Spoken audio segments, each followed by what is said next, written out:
There are four quotes that provide an incredible context to what the family is. George Santayana said this: "The family is one of nature's masterpieces." Will Durant said, "The family is the nucleus of civilization." Alex Haley said, "In every conceivable manner, the family is the link to our past and bridge to our future." And George Bernard Shaw said, "Perhaps the greatest social service that can be rendered by anybody in this country and to mankind is to bring up a family." The family has changed. 15 to 20 years ago, the statement was, "Families are changing." Well, ladies and gentlemen, that statement is both a past reality and a future norm. What those changes mean have generated scores of conferences and books and research and talk shows and podcasts and newspaper articles and magazines even, and on and on and on. Over the next few weeks on the Wise Idea podcast, I want to invite you into our conversation about family life.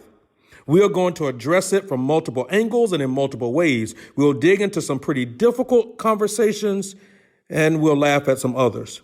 We're going to talk through parenting and marriage and blended family, singleness, adoption, infertility, and even what families should do about end-of-life care and even death. As we continue to lay out this series and invite our guests, I want to invite you as an audience member to submit questions and engage in our dialogue with us during this particular series of episodes. If you have questions that you would specifically like for us to address or deal with or even wrestle with, feel free to send us an email to info, I-N-F-O, at thewiseideapodcast.com. Again, that's info, I-N-F-O, at thewiseideapodcast.com. You can also direct message us, DM us, or inbox us on Instagram or Facebook. Now, let's jump in to our conversation about family life.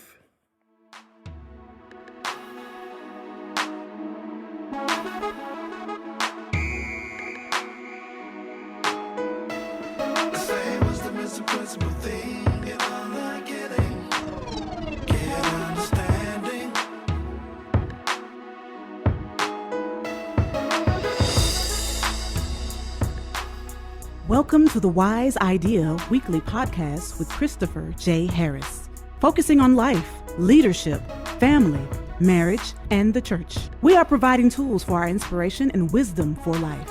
Our goal is to inspire everyday people to live wise lives. If you're new to us, we release a brand new podcast weekly on Thursdays. Thank you for tuning in for this week's episode.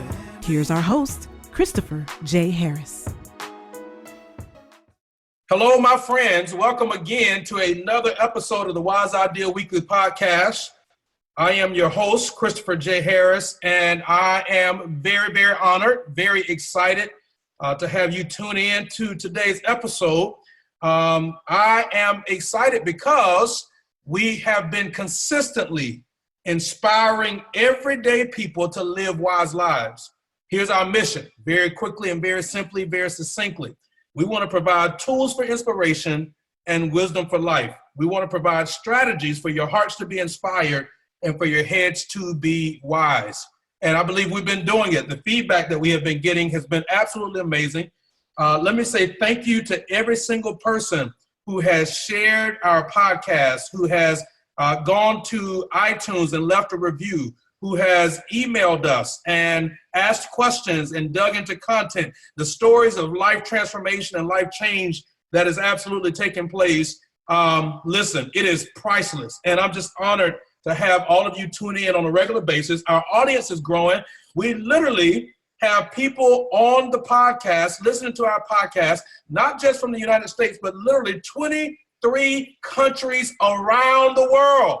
So welcome to my global audience and family members. So glad to have you guys on. And it's always cool when I have some of our global folks to send emails or provide feedback, especially when we start talking about things that are specific to the United States, but are very applicable globally. So I'm excited. Listen, There are 4 things that this podcast focuses on: life, leadership, family and marriage, and ministry. That is the church. That's the focus. That's what I'm personally passionate about. And we've been taking one of those prongs over the past few weeks and breaking it down on just a whole nother level. Man, we have been talking about family life. And make no mistake about it, y'all, the family has changed. Family dynamics are really unique. If you really want to see how real people are and see some of the dynamics of seeing the character of a person, take them to their family reunion. See how they act when the plate is gone, when their favorite meal is gone, or when they get awkward around certain family members. So anyways, we've been talking about it. We've been jumping into it. We've talked about parenting. We're talking about blended families. We've talked about death and dying. We've talked about senior care, taking care of your parents when they're older. We've talked about all of those dynamics. Today, we're going to focus on single parenting. And y'all, I've got a friend of mine who is a single mom. In real life, it's been probably 20 years since we've had a conversation.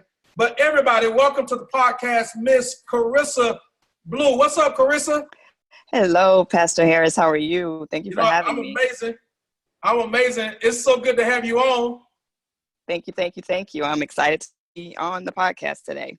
Well, here's what's really cool too. So when people listen to this, we normally don't put a date on our podcast, but when people listening to this, they, later on, history could have been made because you and I met at Florida State, and tonight, actually, when we're recording this podcast today, tonight, Florida State men's basketball is playing in the Sweet 16. Yes, swoosh. Go Noles. Absolutely. To all of my people that have no idea what we're talking about, it's all good. We still have love for you too. So let's listen. Let's jump right into it because the truth is that single parenting is a reality in our world today. And you have now been a single parent, a single mom for how many years? 19 years. 19 years. And your son is finishing high school or he's in college? What's happening? He is currently in his sophomore year studying music at Columbia College, Chicago. So wow. I'm very proud to have that going on. Yep. So you're a single mom, but now you're an empty nester. Yes, both. And it has been quite the journey as well. Whole new life, very different. Yeah. All right. So let's start at the beginning of the journey. So let's talk about, and I don't mean this in the way of like, how did you become a single parent? Because we know how that happened, right? But let's talk about what was happening in the season of life for you personally when you became a single mom, when you found out I'm expecting. Let's talk a little bit about that. Okay, well, you mentioned Florida State. So, of course, I was still at Florida State. I was in my senior year, actually preparing to graduate, close to graduation. I had my son right before I graduated. He attended my graduation in my arms. So, we have pictures capturing that. So I had my son my senior year graduating. It was tough. I had to take him to classes with me sometimes. Professors supported me, some didn't. But I made it work. So I met his father at Florida State as well. And we have a beautiful son together. So, let's talk about some of the emotions that you had, because I mean, at this point, you're preparing for graduation. You're thinking about life after graduation. Am I going to get a job? Am I going to graduate school? What am I going to do? Et cetera, et cetera. So when you find out, when you take this pregnancy test and it's like, okay, what kind of emotion was going? Talk about that. Honestly, I already knew before I took the test. A little bit more about me is I'm a preacher's kid. So, of course, I had the regular emotions, and then I had all of the shame. What am I going to do? What are people going to say about my mom's ministry? So all of that was compacted and compiled for me. But I knew. I actually went to sleep one night, had a dream, woke up and thought, I think I'm pregnant. Went and took a pregnancy test, and I don't think I cried. I actually probably just threw that test out maybe a few years ago, maybe 5, 10, maybe not that long ago. but I knew I had to make the best of it. I do not believe in abortion. That's me personally. My family does not. So I needed to step up to the plate and make a decision. At that time, his father and I were not in agreement as to what to do, but I made a choice to become a mother. I shared it with my family and friends. Some cried, some of us cried together. Um, I had to do it. At that time, although I had made a mistake, I knew my child wasn't a mistake. And I just felt led, even during that time, I knew that the Lord was with me still. And so I just felt led to make the right decision. I'm going to have this baby and make the best of it. It was not necessarily what I wanted to do because I was on birth control, but they say when you play and God's looking, things can happen. So that's where I was my senior year. So there was no real fear for you in that moment or space, or I think there was fear. I more so disappointing my mom. And I personally back then never wanted children. That's just not what I thought was in the cards for me because I had been raised for a while by a single mom until she remarried. So kids was something that I never wanted. I wanted to live this fabulous life, go to college, get this fabulous job, travel the world, have a nice plush apartment. So I was disappointed that those things had shifted. And I also had plans to go to law school, which I never did. I don't regret it now, but I had to give up some things. There was some loss, things that I even grieved years later. But I knew, like I said, I had that dream. I believe that was God's way of showing me, what was next. And I just stepped up to the plate and made a decision. Was it tough and hard throughout the years? Yes. Did I cry a lot throughout the years? Yes. Did I want to quit and give up? I asked my mom to raise him. A lot of different emotions I think I went through over the 19 years. But in that moment, I don't think I was necessarily afraid and thought about, I can't do this. So let's talk about two things really fast, because you said 3 or 4 times already since this conversation has started that it was tough, right? So the first thing I want to do, let's talk about what that tough looks like.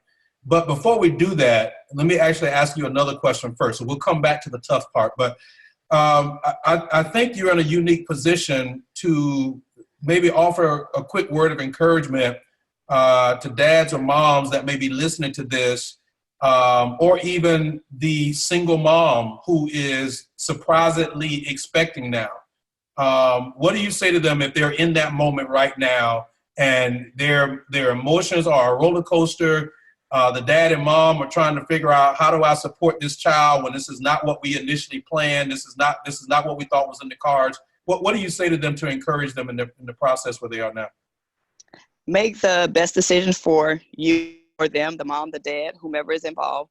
Make the best decision for them. I am a Christian. I'm a believer. Pray about it. And be led by the Spirit. Be led by what peace comes over you in terms of the decision that they make. Plan ahead. It's not too late. You already know what's going to happen. Life is going to change. It's going to change tremendously, but you can make some adjustments. You'll need to make adjustments to be able to take care of that child. Try to work together.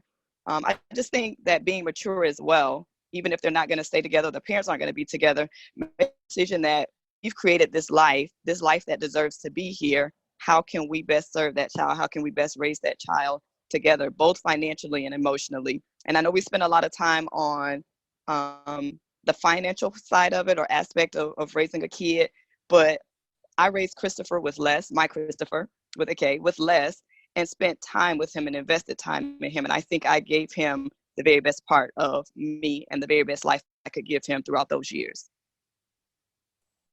No, that's incredible. And maybe a personal question here. How is your relationship with Christopher's father? And what did that look like? What kind of conversations did you guys have to have at the beginning? Initially, it was horrible. It was horrible because he and I were both at each other's throats. We didn't agree on what the decision, we didn't agree on what we needed to do after we found out that, I was pregnant. From there, a lot of other things came out and about. He also came from a family of faith and Christians and believers and ministers. So, we had that guilt, that shame, that are we being punished to deal with as well. But once we, worked through some of that, kind of we moved forward with trying to co-parent. Initially, that was horrible, probably up until our son's double digits. So, and that, I will say, a lot of that had to do with me. I wanted to punish him. He didn't want to be bothered with me trying to punish him. We do that a lot. We want to use the kid as a punishment tool. But I had to step back from trying to force him to be the type of father that I thought he should have been, and start to pray about our relationship and him having a relationship with his son. And also, I had to deal with the emotions that I wanted to be with someone who no longer wanted to be with me. We weren't going to be together. So I had to process all of those feelings and make sure any decisions I made wasn't coming from a place of hurt and being in love with someone who was no longer with me. I can't say that happened overnight, but over the years, I continued to pray for his father. I continued to pray for God to heal me and to release me from that relationship. And as time went on, he stepped up, and he is a great father to his son. He's remarried. They have family. They treat Christopher like he is a part of the family. His wife and I have a great relationship. He travels to go see them. He was there for his graduation. He's been there for milestones. He's shown up at birthday parties. Christopher travels back and forth. So he is an involved parent, and he is a good father. And that just evolved over the years, definitely. We took a lot of work, a lot of prayers, a lot of tears, but we worked on it. Yeah, so it sounds like you had to go through a personal journey of maturity and development and growth, and work on your own character and all that stuff in the process to be even able to have those kinds of conversations or work towards that kind of relationship. Most definitely. Like I said, I think I can look back on it now and accept a lot of my role in the relationship not being good in the beginning. I wanted to keep Christopher away from him.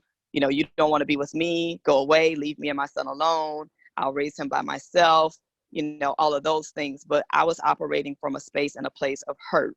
When, it's anyone, when you break up with someone or a relationship or friendship ends, people are hurt. And that's where I was operating from, in addition to my own, trauma from childhood and having a kid out of wedlock and, all of those other things. So I had to allow God to heal me, process me. I had to forgive myself. I had to forgive him. And then we had to move forward. And again, that wasn't overnight. That wasn't 2 years in. That probably wasn't maybe 10 years in. And then he was a part of his life over those 10 years. But in terms of me releasing my son to him and being okay that this is his father, he cares just as much about him as I do, and he's going to be safe with him, I had to grow into that. And that did come with some maturity, a lot of maturity.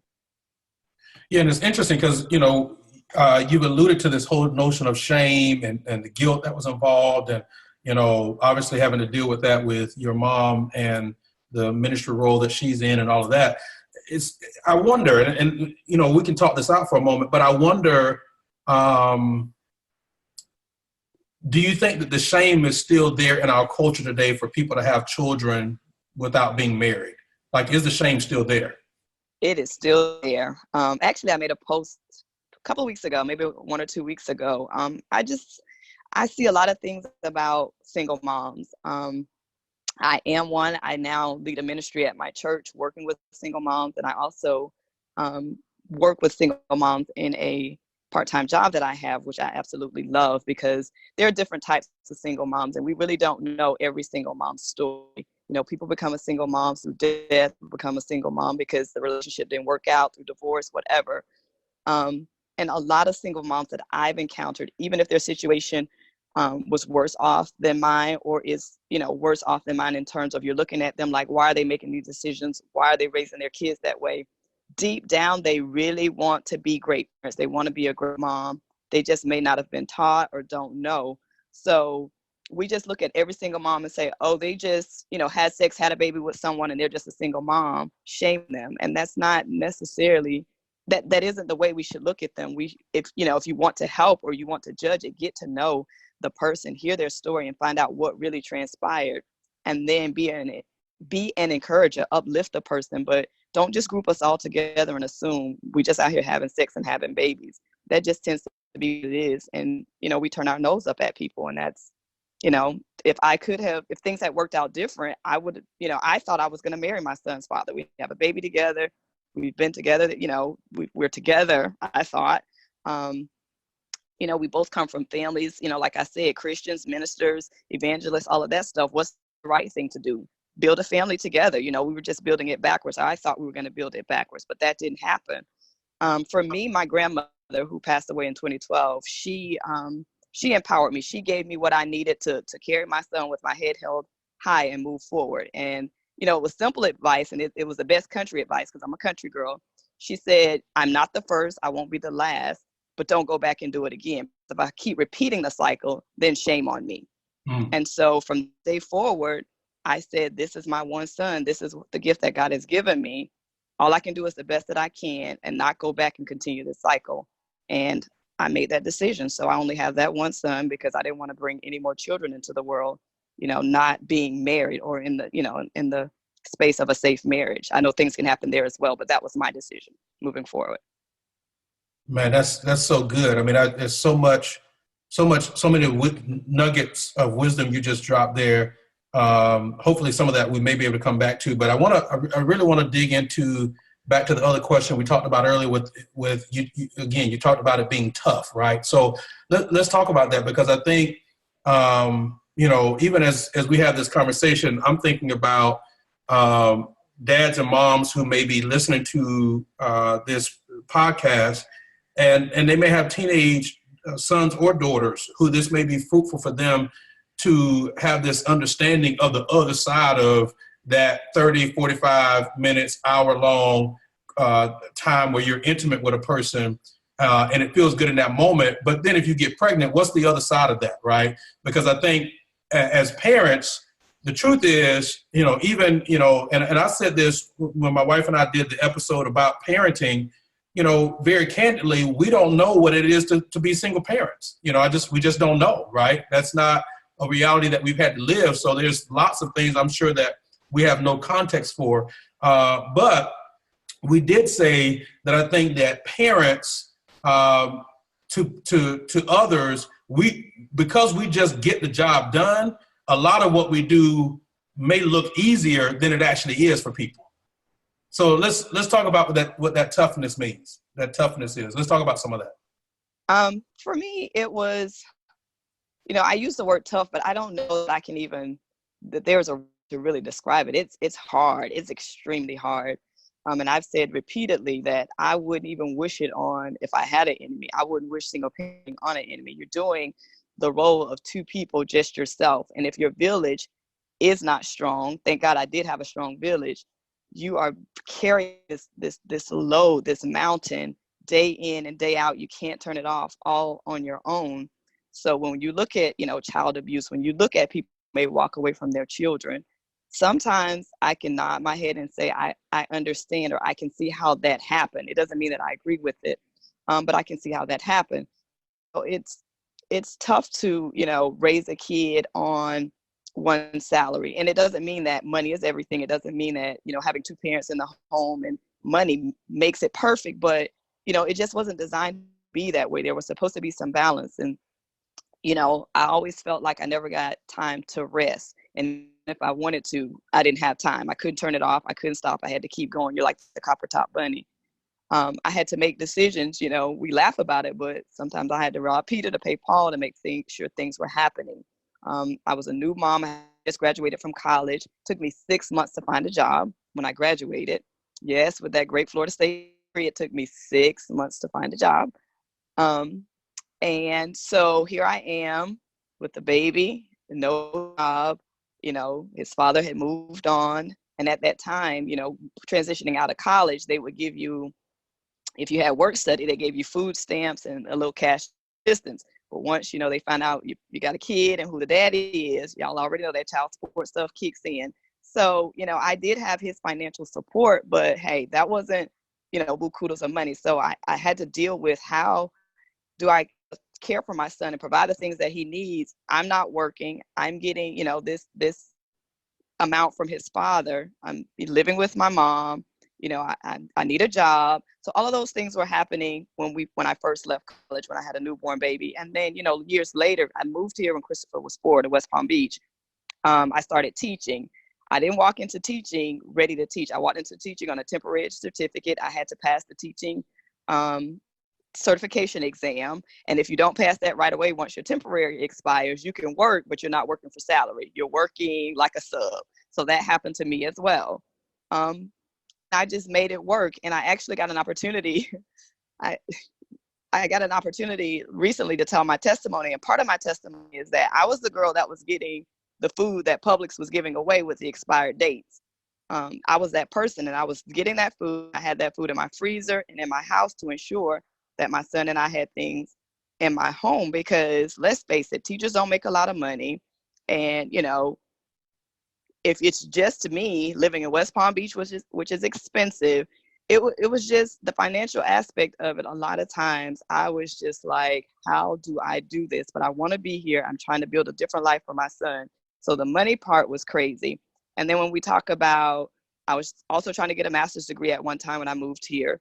So didn't have a babysitter. I had young people babysitting for me. They became like family. I had to go pick them up, bring them over to my house to babysit, go to class down in, the Miami area, come back, take them home. So all of these things I was doing, I was just running. And so when I talk about. And this is all while you're working full time. Yes, I was working as a teacher, getting a master's degree. Again, I'm one person, being a mom, being a mother. I'm definitely committed to my church. That's something that I never wavered from. And so you're just basically a superwoman, or you have to be a superwoman. And I can say from 19 years of experience, that shouldn't be the case. And so when you look at mental health issues, again, when you look at child abuse, when you look at, the breakdown sometimes in what we consider the strong Black woman, I can say the only reason why I didn't break down and collapse and, have a meltdown or lose my mind is because God kept me. But there were days I would come home, honestly, and tell my son, I just need 15 minutes, an hour, 30 minutes. I would come home, lay on the floor, cry it out, get it all out, dust myself off, and then go be a mom and put on my best face. We've had breakfast for dinner. I've sat at the table and watched him eat. I've been there, I've done that. And it is a hard job. And so, when we're making these decisions as to, or he looks good, or this is my college sweetheart, if he does not put a ring on it, again, I know things happen. Do not make a baby with someone, because it is a tough thing to carry when you're responsible for your life and someone else's life. And you're the only person making decisions about everything from the car to the tires to how much should this cost. I just want to bounce that off somebody. I just really want to ask somebody else, what should I pay for this? Yeah, it's funny. It's funny how many people I've had conversations with whose logic literally has been, well, I'll have a baby and that'll cause the person to stay with me. Which is like, no, you won't. Like, that's not going to happen. Nothing will make that person stay if they don't want to be there. Because they're, if you think about the relationship that those two people are in, they don't have a kid already. And if whatever you're doing, whatever you have, whatever you're giving, whatever you're receiving or not, is not making that person stay and committed, a baby won't change that. They may care for that kid. They may even be financially responsible for that kid. They may even be actually physically present, but it's not going to make them want to be with you. I can say that wasn't my thinking. My son was a surprise baby. There's no way I'm going to have a kid. So I did whatever I wanted to do until I realized you didn't do the right thing. And so, he was a surprise baby. But like I said, I made that decision to bring him here, and he's here. But it's, I keep saying it's tough. It truly is indescribable when you are constantly, like I said, on and making decisions for someone else. And, like for me, like I said, I was just coming out of college. I didn't have, a job at that time. It took me 6 months to find a job, and that came from volunteering somewhere. Then when I relocated here, I was building my life from the ground up when I moved here. We didn't have furniture, beds, all of this stuff. And here I'm walking into, first year teaching. So that was a tremendous, it was a tremendous adventure. not a good one all the time, but, like I said, I made it.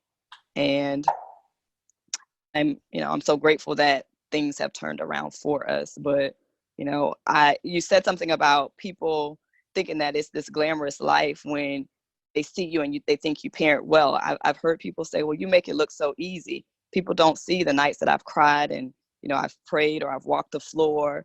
I've missed out on things or I've gave up things. Like I said, I sat at the table and laughed and talked with my son while he ate just so he wouldn't know mommy's not eating.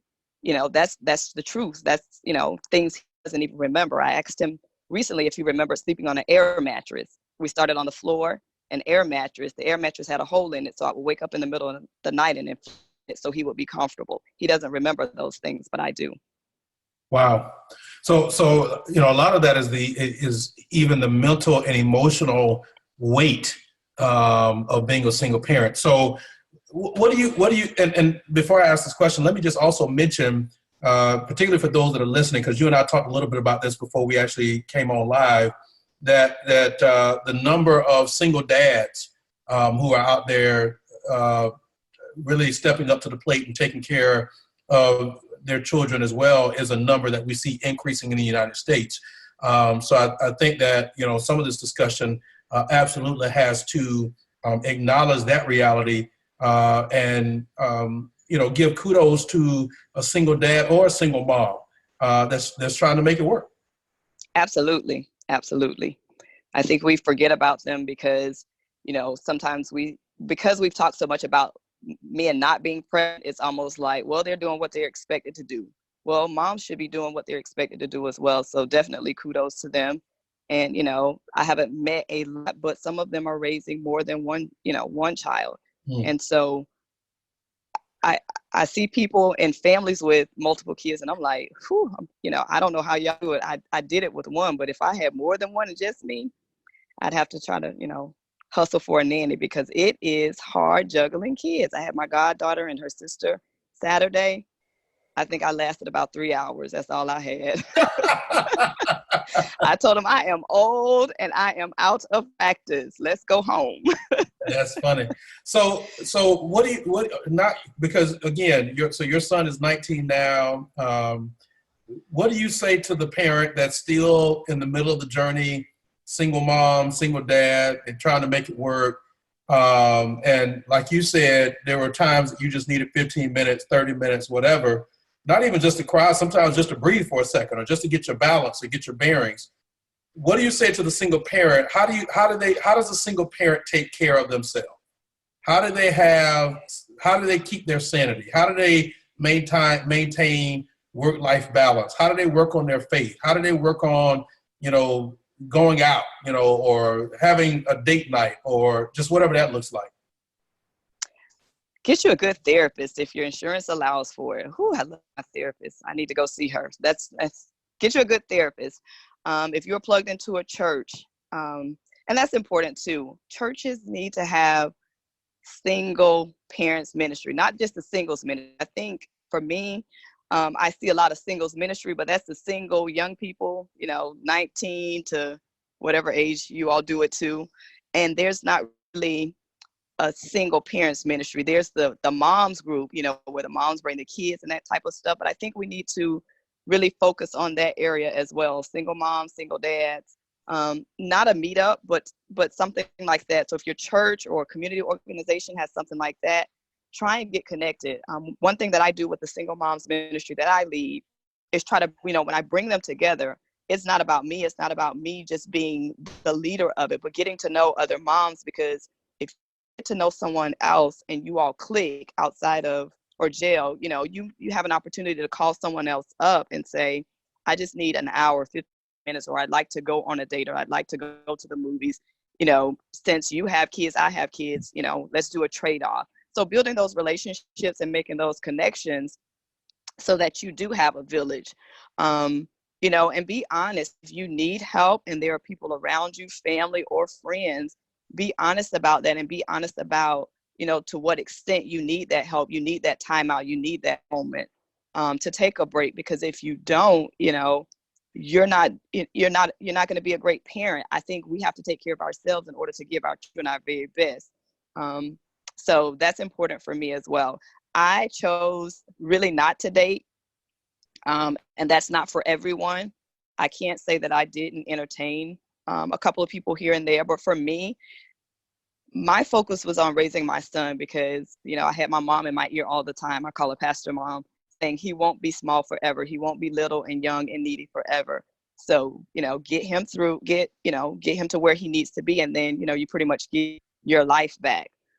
So, again, that's not for everyone. Some people may say, well, I should have, my life and be able to do the things that I like to do or what I please. I'm not saying that I neglected me and put all of my dreams on the back burner, but I focused on raising my son, being present, supporting him definitely academically because I knew I wanted him to go to college. He wanted to go, so I knew what that took, and I knew the monies that I had.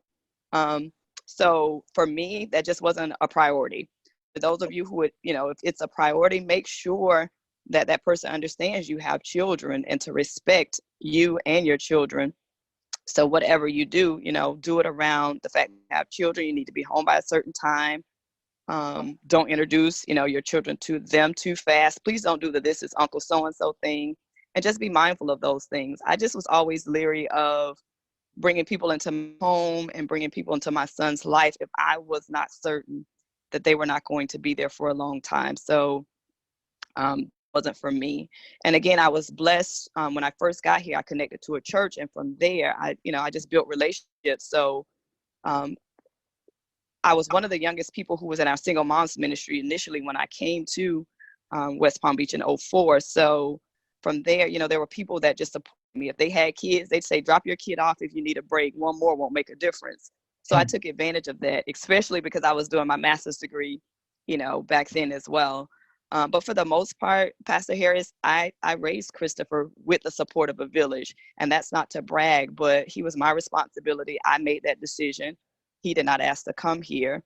He was a child that I created. So I poured myself into raising him, and I sacrificed that. And I can tell you today, I think, but I'm so honored that because I did it that way, which worked for me, how God has blessed me and how God has blessed him in the latter years. And I just look forward to what's more to come for him because of me focusing on raising my son. So, all right. So I just picked up my tea. So, so tell me, let's go back over the last 19 years and tell me one or two things or a few things where parenting, where you dropped the ball, like, you go out, you get ready to go in the house and you leave him in the car, or forget him in the car, or, just whatever. I did that actually. I left him. No, I did. I left him in the car seat. He was a baby. I was probably going to Target. I love Target. I left, went to the car, and I was like, no baby, no kid. And he was in the house by the door. So that happened. Dropped the ball again. Actually, this one was tough. When I talked about introducing your kid to the guy, well, there was a guy that I introduced him to, and when the guy and I broke up, my child cried so hard. He missed the guy. I felt so bad. So from there, I made different decisions. My child actually missed this dude. He missed him a lot. He was younger though, so be careful in the dating arena. I don't have a lot of advice for that because I chose not to do it. Be careful there. Another time I dropped the ball. So wait a minute, as you think about dropping the ball moments, but let's be real though. Okay, so that had to be hard. I mean, the stress of single parenting and making the decision not to date. Yeah, that was hard. I hit bumps in the road here and there, but I just, I did not want my son to see people coming and going. And, aside from me saying earlier, one of my things was not wanting kids. I kind of sort of never wanted to get married either. So I was going to date for the rest of my life. I don't know how that makes sense as a preacher's kid, but in my head it did. Yeah. So is marriage a thing now on the agenda? Oh, this is so embarrassing. Yes, now because I'm alone. Emptying is not as fun as I thought it would be. I want to come home and talk to someone. I miss my child tremendously, but he's living his best life. So yes, now that my son is gone. All right. I've freed up. So listen, breaking news on the Wise Idea podcast. Christopher J. Harris is now wearing another hat. I am playing the holy matchmaker. You have not changed. I'll take it though. So yes, I am single. Listen, I'm gonna be your agent. Me and my wife gonna be your agent, and we gonna screen all applications. So they all got to come to me. Send them to info@thewise-idea-podcast.com. All right, there we go. There it is, right might there. be my year. There we go.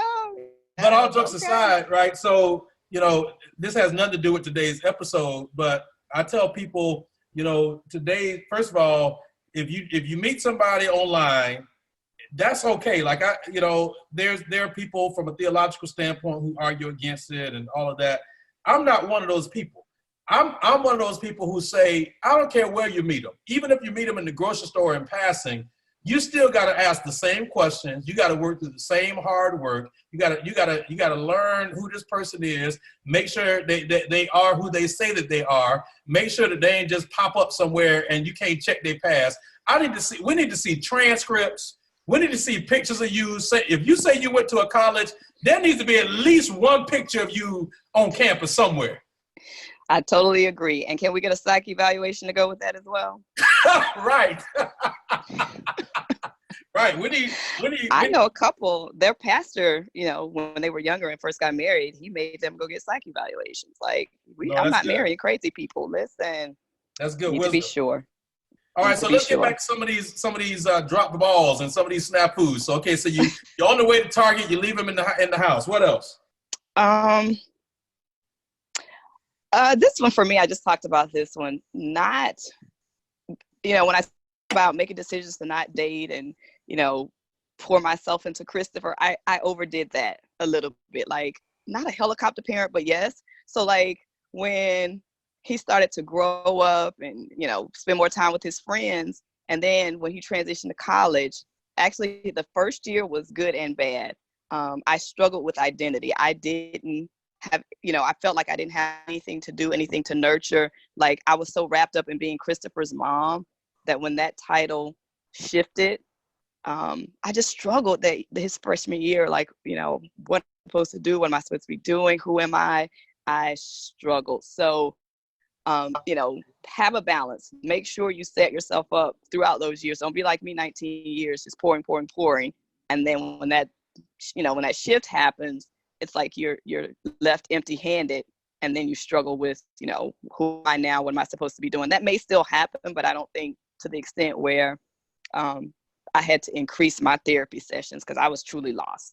That's such good wisdom, because even regardless of what kind of parent you are, whether you two-parent household or single parent, whatever, you absolutely have to have an identity for yourself, because ideally, unless some unfortunate situation or circumstance takes place, you absolutely will have a life outside of that child at some point. That child is going to move on. There's a real thing called the mother wound. Have you heard of that?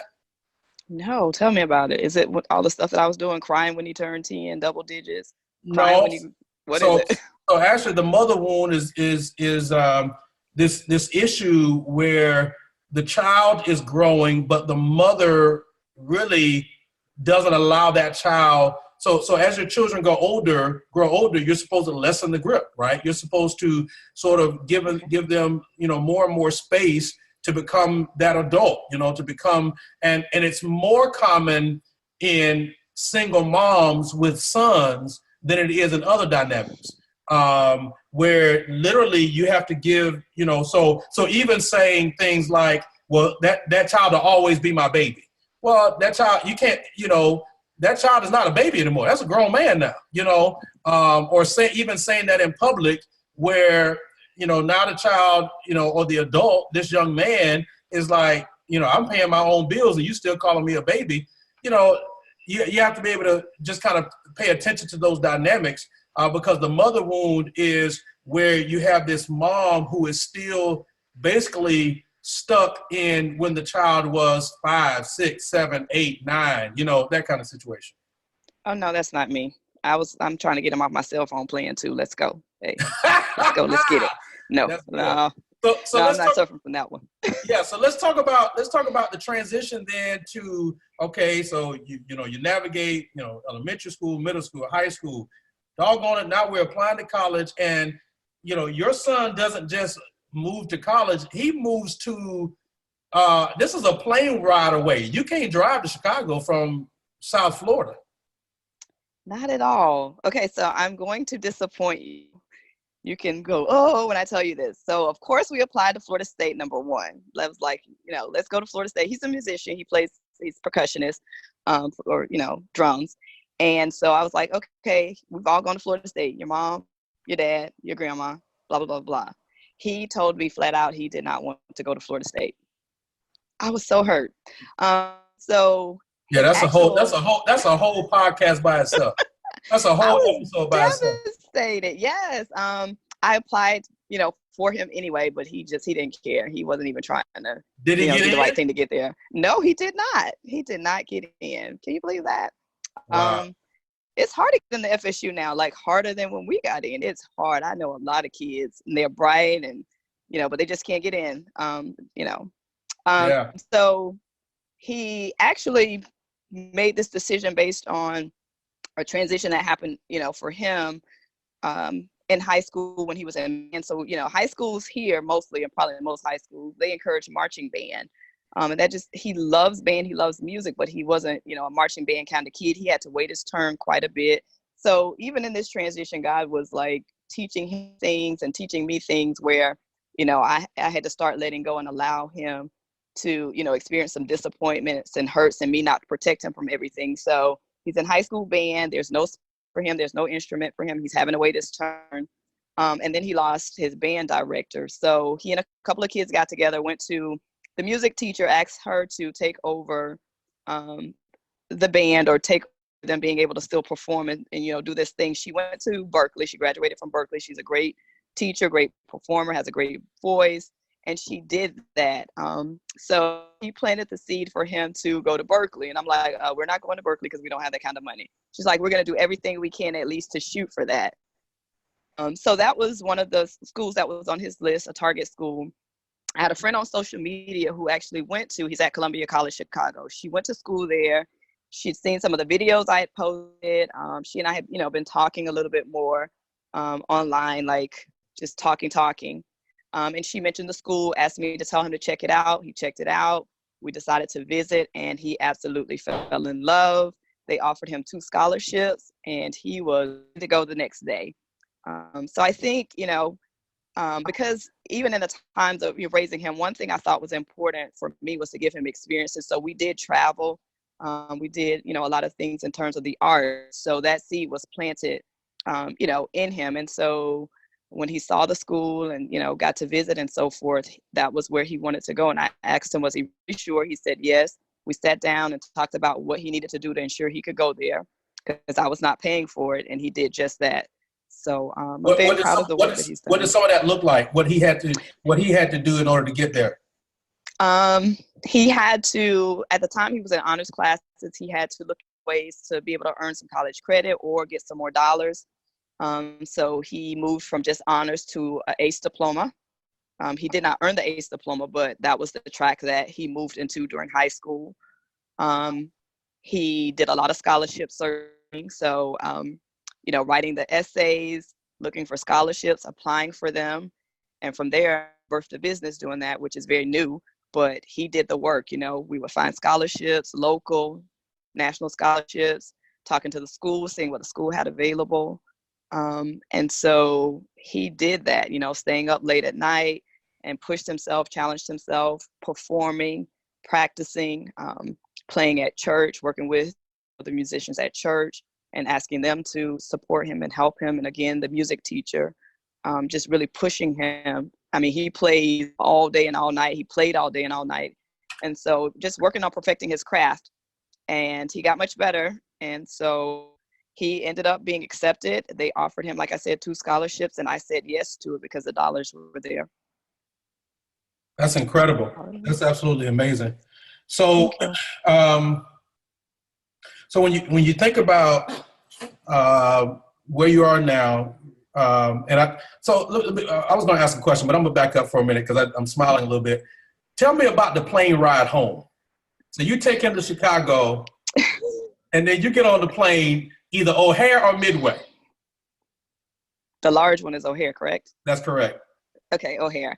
I did not cry, honestly. The plane ride home, didn't cry dropping him off, and did not cry the entire first year, believe it or not. I was told by a guidance counselor at the high school where I was working at the time that I was going to do a lot of crying. Did not cry. Again, different strokes for different folks, but for me, I wanted him to have that experience, although I knew I was going to miss him, and I figured at some point I'll have a breakdown and cry. Do you talk to him every day? Kind of, sort of, not really. Like does texting count as talking every day? Yeah, absolutely. Yes, we talk every day. But I talk to my mom every day. Okay. But I don't necessarily always reach out to him. It may just be he'll send me something from Twitter or he'll send me something from Instagram. But as far as like when I wake up in the mornings, no, it's not like that. He just may shoot me something. I may shoot him something. Actually, he's gotten better at FaceTiming me because that's, something that I was hoping we would do more of. But I mean, we kind of chat, hit each other up here and there every day. Yeah. All right, cool. So you didn't cry the first year? Didn't cry the first year. This year I've cried on and off. More so because he's come home and I've seen the growth in him. When I get to see my son perform, not so much, on stage because he got an opportunity to perform for the school at a big festival they have. But when he comes home and he's still going to church and I'm down front, I'm watching him, I'm just so amazed at what God has done. And I'm not going to cry because this is a podcast. But I'm so amazed at what God has done because here 19 years ago, I was the preacher's kid who made a mistake but had a beautiful son and decided, I want to get this right. I want my son to be blessed. I want our family, we are a family, to be blessed. And so I made some decisions. I did a lot of work spiritually, emotionally, mentally, and to see him up there, keeping up with these, musicians who have been playing in churches for years and years and years, and he loves it. And, to hear him compliment him and push him, I feel God has just, if he does nothing else, he has done more than I could ever ask for, So you don't have to cry right now, but I promise you somebody listening to this right now is like sobbing. Because the whole thing of me being so transparent about my journey, and when I get to share my testimony, which I love to do, is because there is, joy and there's victory and there's a rainbow on the other side. It is hard. It's tough. Again, if I could do it over again, I wouldn't do it alone, but because I've done it and we're on the other side, I know for a fact, this is not what I heard, but I know that there's victory on the other side and that you can raise great children. You can raise great Black male children. Do you need support? Yes, definitely. They need Black men in their lives. Do they need men in their lives? Definitely. I will never say don't have that because they do need that. There's things that I could never teach Christopher as a woman.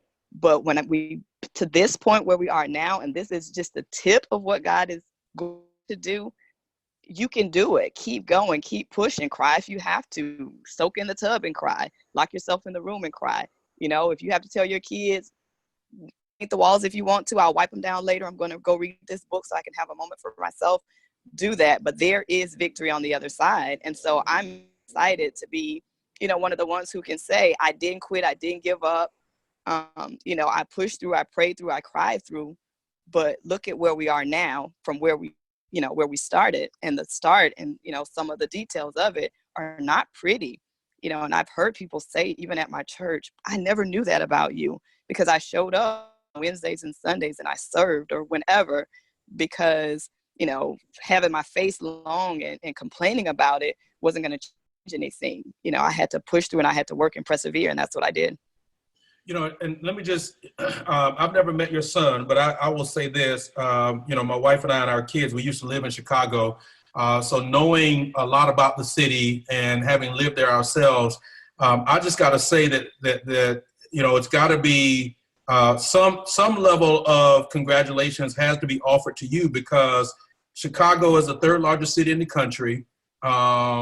It's a great city, but it's, when coming from Florida, warm weather and the culture of the state, et cetera, and going to Chicago, and for your son to be navigating that well, that's got to be some testament to the foundation that you and your mom, your village, and others have laid. Because even for grown folks with, great jobs, with a great support system, and being adults with vehicles and all of those things, it was still first couple of months were still quite a bit to navigate and all of that. And it's not a cheap city to live in. It's quite expensive. I mean, I remember one year, in one calendar year, one tax year, we paid $13,000 just for that year in parking.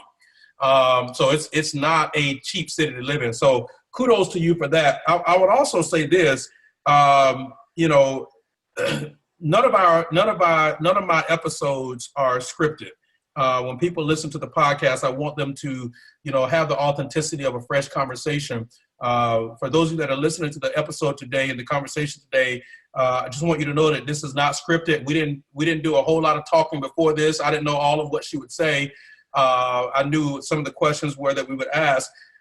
But the other thing that I was very candidly and transparently, I'll share this with you, Kerissa. Kerissa, I was a little concerned, or at least prepared to try to think through and navigate what happens if we get into this conversation and I discover that she's a bitter single woman, and you're not that. And that is, to me, that is, incredible. But I bring that up because I want to ask you, I'm sure you've met those folks who are the bitter single parents. What do you say to them? Forgiveness. You got to forgive yourself, and you got to forgive, him, her, whomever you're holding hostage, because it's only impacting you and your kids or your kid. Again, that's not, at one point I was, and I give my mom a lot of credit, not just because she's a pastor, but because she has a heart for people. And, for me, I feel like she's hardcore. She may be gentle with, the people in her church, but she told me, you are mean and bitter and you are hateful, and you need to go to God and you need to get it worked out. And I started there. And again, I've been in therapy over the years. There is nothing wrong with it. And I had to deal with, myself. I had to deal with Kerissa. I had to deal with, this is a decision that I made. I had to deal with, my life doesn't look like what I thought it should look like. And it's okay that he has moved on. I have to let him go, and I have to move forward. And it also allowed me to work on discovering who I am and what is best for me and what I need and who I need when that person emails you. And so, I had to work through those things and not hold on to, my past, because it was, I can't see that I would be here, that Christopher would be here where we are today if, I was still, but why didn't you, or this happened, or I can't get over, the fact that I've raised him alone and you were over here building a life. That's the way it was supposed to be. We weren't meant to be together, but we could parent together. And so when I look at, those moms who are being mean and using their kids as punishment, you can't see your kid because we're not together, but you've moved on as well. I just, if I know that person personally, I try to pray for them and call their name out, that their heart is soft and they see, at some point going to backfire on them, because children know, they recognize, and they see things. They may just not at the time have the ability to communicate it, but they know. And a lot of times, back then when my son, when I would meet up with his father for him to see him, here we are, at odds and all this animosity between us. But when he brings the kid back, the kid is, my son's crying for his father. I had to say, why am I limiting this? Why is it about me? So letting go of all of those things so that my child would never lose the sparkle in his eye and the joy that was in him from a child was most important to me.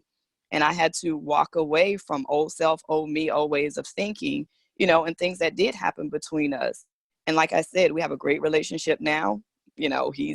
He's there when I need that man thing to be said and done. And, that oomph given to Christopher, I call his dad and say, he's your son today. This is what, I'm dealing with. And he handles it. And I'm so grateful for that. But, being bitter and mean is only affecting you. And, that's a whole nother podcast too. When we're talking about that bitterness and unforgiveness, it's physically, literally eating away at you. And I don't want to be sick, and I don't want to be, broke down. And I don't want my life to be at a standstill because I'm holding on to someone else who is living their life and happy doing so. Wow, that's like you said, that's a whole nother. That's actually a series of podcasts to talk about that issue of forgiveness. I mean, it's really, really big. And, it's amazing because, as you said, you have to, really get a doctorate in yourself, right? And study yourself and become self-aware, know who you are and know how to grow and know that you need to grow and all those kinds of things. But it's amazing because when you do get to a certain level of health, you become more grateful, for your own growth. But you also can recognize and see where other people are so unhealthy oftentimes and don't even recognize their lack of healthiness. And so that's really interesting. You said something earlier that I think also is interesting. I know our time is getting away from us here, but some people will remember this when Pastor Jasper Williams was delivering the eulogy for Aretha Franklin's funeral. He created a firestorm. But one of the things that he said that you kind of alluded to this, he said during his message, and this was one of the things that people got really upset about. He said, a woman can't raise a man. And, a lot of people were upset about that. And in context, right, her sons were sitting right there. Here it is, she's the queen of soul. She was a single mom and she raised her sons. I think in context, what he really was attempting to say, which is what you alluded to, is that, yes, you can, a single woman can raise sons, but there are some actualities and some realities from a man's perspective where he needs men in his life. You agree with that? I agree with that 100%. I think about just the one moment when I actually realized this, and it was when my son was younger. And, if you have to edit this out, go ahead. But at the time, initially when he was young, his godfather was more, involved in his life than his dad because of our issues. But he realized that, after Christopher was potty trained, that he was just potty trained, but not potty trained the right way, if you understand what I'm saying. So Absolutely. He had to step in and, fix that part. That wasn't something that I could teach him. So I realized at that point, when people say, all the thing I had before was I can raise my son by myself. No, I couldn't. Because there was things that Christopher needed at that time, that particular instance, things that he would need later that I had yet to discover that I could not teach him. And so along the way, like I said, I've been blessed to have a village, but there were mentors at the church. I have older brothers. They would spend time with him. If there was something that I didn't know how to address or communicate, I reached out to people, men that I trusted, and asked them to help me help my son because I wanted him to be a man and I wanted him to grow into a man. Is he perfect? No. I'm cutting the cord on the money and getting him out of my pockets now, because his father says, oh, my son, mama's boys. Well, they always will be, but I couldn't teach him certain things, and I needed him to know those things from a good, upstanding man. Did he see some men who weren't doing the right thing? Yes, that's okay too. So he understands what not to do. But I could not teach him everything, and I didn't try. And I'm so grateful that, there were people around. And so that's why I say get connected if you can. If you're not a church goer, there are community organizations I know around where people are and resources. And so try to get connected to those resources so that your children, have those type of connections and things that they need. And if you don't know, even as a woman, things that I may not have known how to teach him, be taught those things so that they can be, you can teach your children the right way. But no, I could not teach Christopher manhood. Yeah. So this has been this has been absolutely amazing. I'm going to put in our show notes some articles from some census data and other statistics and other stories talking about single parenting. Currently in America, there's 73.7 million children in America. 69% of those children live with two parents. 31% live in single parent homes. And so, and that number has increased since 1960 steadily every single year. So this is a reality that is not soon to go away. And obviously, I think something that we need to be talking about. So before I get to the quick fire questions that I ask every single person that's on the podcast, let me just give you space really fast. If there's something that you wanted to share that maybe I didn't ask, or something else that's on your mind that has come up during our conversation before we start wrapping up today. Okay, sure. One thing that I also think is important in parenting, especially moms, because I'm a mom, allow your kids to discover what they love. I know as a single mom, we want to break the cycle. We want to make sure they have better than we think we've given them or offered them in a better life. And sometimes we try to push our dreams or what we want for them onto them. Guide them and allow them to discover what they love, and allow God to show you and reveal to you what your child's gifts are. I say that because, initially when I started parenting, I thought I need to break this cycle. So I want my son to go into an area where he's going to make a whole lot of money and never have to deal with, the life that, he's living with me. So I wanted him to go into a STEM area. And so my best friend would buy him these lovely toys and all of these knickknacks that were, for engineers and so forth. And he never played with any of that stuff. And once I accepted that, his gifting and his calling was music, doors open. So be mindful of allowing your children to discover their gifts, even if that's football or whatever, but allow them to discover what they love, and just be mindful, be watchful. And then when they figure that out, pursue it, just encourage them and help guide them to navigate that. Absolutely amazing. All right. So one of the things that I do at the end of the podcast, every episode, the guests that I have on, I think maybe once or twice I didn't do it just because it didn't make sense based on the conversation. But I ask these quick fire questions. The goal is for you to answer the question with the first thought that comes to mind as quick as you can. All right? Okay. All right. You ready? I'm ready. All right. Apple or PC? PC, until I get an Apple computer. I want one. All right. So that needs to be involved in that application for whoever submits the application. Can they handle buying you an Apple computer? All right. Tell us what the first 2 hours of your day looks like. Praise and worship, prayer. Well, praise and worship. For the full 2 hours? Yes, it takes me that long to get dressed because I'm not really getting dressed. I'm usually crying, praying, making coffee. That's what I do every morning. Every morning. All right. Your favorite food? Salad. Favorite movie? Gladiator. Favorite TV show? Any food show. Chopped. Favorite quote? Jeremiah 29:11. It's a scripture, but hey, we quote it. All right. Top 3 items on your bucket list? Traveling. Where? Anywhere. I need a vacation so bad. Okay. I need a shopping spree. I gave up shopping. And a weekend with my mom. I haven't seen her in a couple of months. Okay. Gotcha.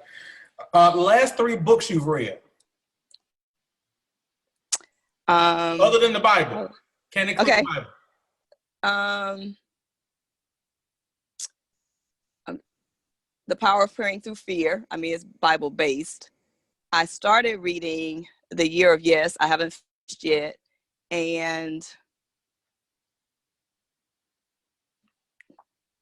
Confessions of a CEO. Okay. What book, other than the Bible, has had the most impact on your life? The Power of a Praying Parent. Other than the birth of your son, what's been the highest moment of your life? This is crazy. Quitting my job teaching and stepping into a new career. I'm still in education, but I walked away from a 14-year career teaching. All right. Your most embarrassing moment? I fell in front of Starbucks, and a lot of people were outside. Did and you the just guy laugh? had come in. Like, what happened? No, a dude come get me off the ground. Like, I fell and scraped up my knee and dropped my drink. Oh, wow. Did Starbucks give you a new drink? Yes, they did. That was Shout mighty out nice of them. Starbucks. They always do, though. All right. Did you win any superlatives in high school? Best dress. Really? Yes. And got it when I was a teacher in high school for teacher superlatives. Boom. Miss Fashionista. Come on now. All right. That's all I got. Boom. We made it. This has been exciting. Yeah, this was good. So listen, y'all, if you are listening to this podcast, listening to this episode, I want to encourage you. I want to challenge you. Let's begin to not only support, but let's begin to offer assistance and help when we see folks who may have had some different life circumstances than we've had. Let's offer not just prayer, but let's offer compassion and empathy. Because as Kerissa said earlier, we don't always know their story, how they arrived at where they arrived. Even preparing for this episode, I read a few articles, and number of articles talked about the number of people who were single parents through death. Some when their spouse passed away, and that wasn't something that they were prepared for, and now having to navigate life without their significant other is a big deal. So we've discussed a whole lot.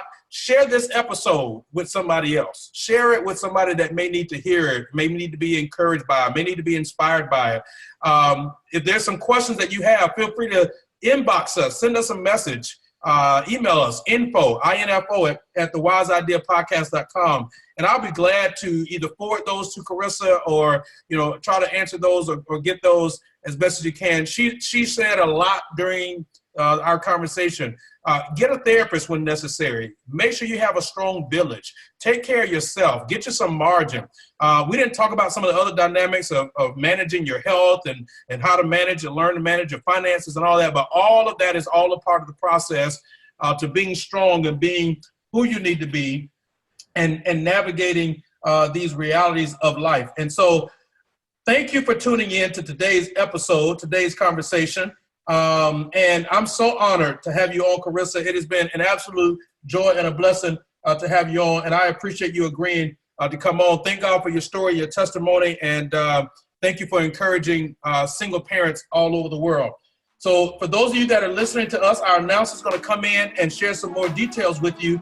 I want to give a personal invitation and invite you, if you've not yet done this, head over to iTunes or Google Play, leave a rating and a review. That's actually how other listeners find us. I would love to hear from you directly. Of course, again, send us an email, hit us up on social media.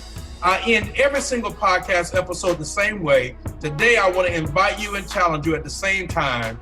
Live wisely.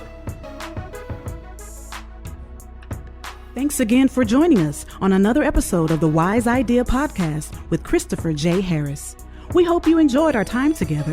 If you did and would like additional resources and information, you can find the previous episodes, show notes, featured guest information, and more at www.thewiseideapodcast.com. We also invite you to join the conversation on social media. The Wise Idea Podcast is on Twitter and Facebook. Find us at The Wise Idea and at our Facebook group, The Wise Idea Podcast.